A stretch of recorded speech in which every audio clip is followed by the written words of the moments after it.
Hello. Thank you for tuning back in to have this discussion today on the channel on Neal Talk. I want to talk a bit today about what is called the Save America Act. The Save America Act is a proposal that's in Congress right now. They're discussing and surprisingly, the House has voted on it because it's something. I'm saying surprised because it's something that I just recently heard about and started doing a little bit of research on what it is and what does it mean to us as Americans since it's saving America. Well, in listening to this, it gave me a little bit pause to dig a little deeper and get a better understanding of what it's all about. In listening to it, I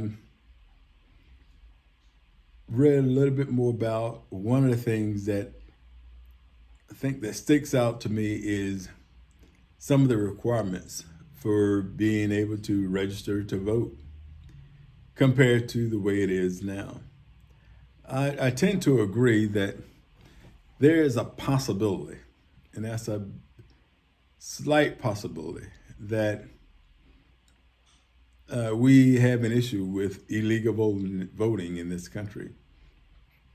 I don't think there's a widespread occurrence. I don't think there's something that we need to spend millions and millions of dollars on to clear up any irregularities that have been going on for years. But because this is something that had been proposed to Congress, they have a duty and obligation to do their due diligence and research it.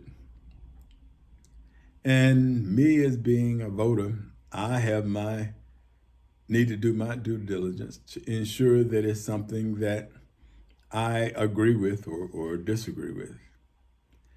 But I want to explain it a little bit to you in this short time. I want to give about 3 to 4 minutes of explaining what the Save America Act is and what it's all about.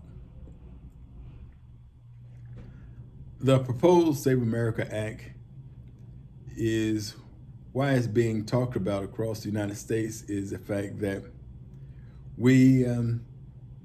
our president had proposed that Congress will do everything in their power to ensure only folks who are American citizens can and do vote. That really hinders a lot of people, regular people, especially seniors, because what it does is it ensures that one, people are going to be required to, in a sense, spend money to vote. And that's the short end of it, I guess you would say, because some of the requirements to be able to register to vote in national elections. I don't know necessarily if it's local elections, but certainly it is for national, federal elections. But in most cases, it will probably go over to the local levels. When the county is registering people to vote, everything will all be the same. You know, you got to have certain documents in order to even register to vote. One of the things that is going to be a hindrance for most people, well, a lot of people, I won't say most, I would say a lot of people, is the fact that two requirements that I personally don't have an issue with, but I can assure you, like, my mother is 84, and for her, she said, well, I just, if it's too complicated, maybe I won't vote. And that, to me, is going to be a hindrance because when you look at the percentage of people that actually vote, and then you look at the percentage of people who would vote, who do vote, because there's not a real big They don't have to jump through a lot of hoops in order to vote. A lot of times when you are getting your driver's license, they register you at that time to vote. And your registration can last a while. Or you can just do it, just go to take it upon yourself and go and register to vote. But with the Save America Act, it's gonna require certain documents that are required. One will be a passport, a United States passport, or a birth certificate.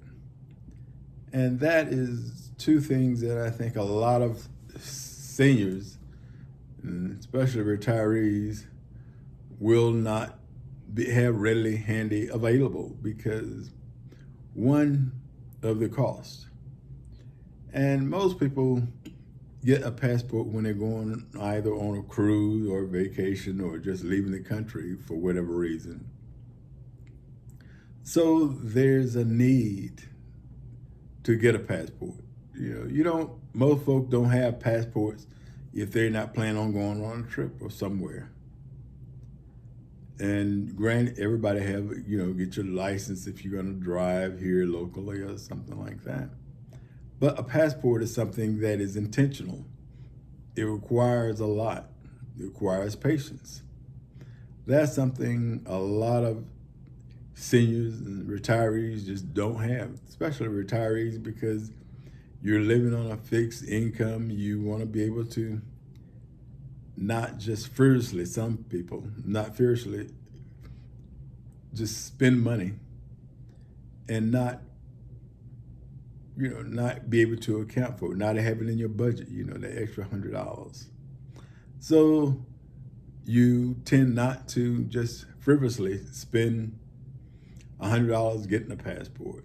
And then you don't want to take that time when you know there's an election coming up. Not a lot of people say, well, okay, election is coming up within 6 months. Let me go ahead and get my passport now in order to vote.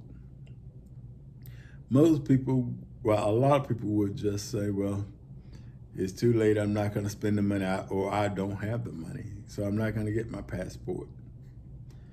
And then that is roughly about $100 to get a passport.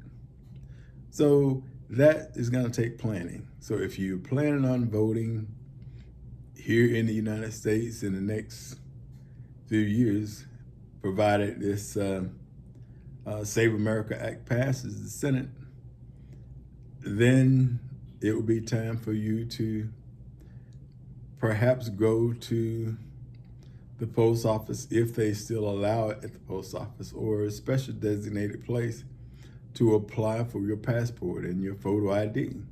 You do have to have, in order to get a passport, you have to have headshots, photo headshots, and take that with you to the passport office.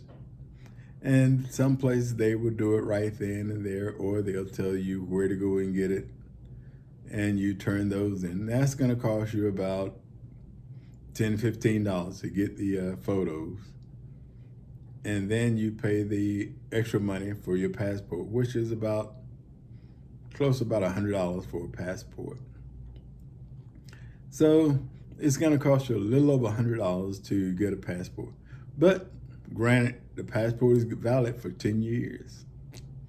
And it behooves anyone to get a passport, because at any given point, that is guaranteed your ID, regardless of whatever it is, at least right now. Your passport is good, is valid anywhere in the world. You can go any country you feel you want to travel, go on a cruise, what have you.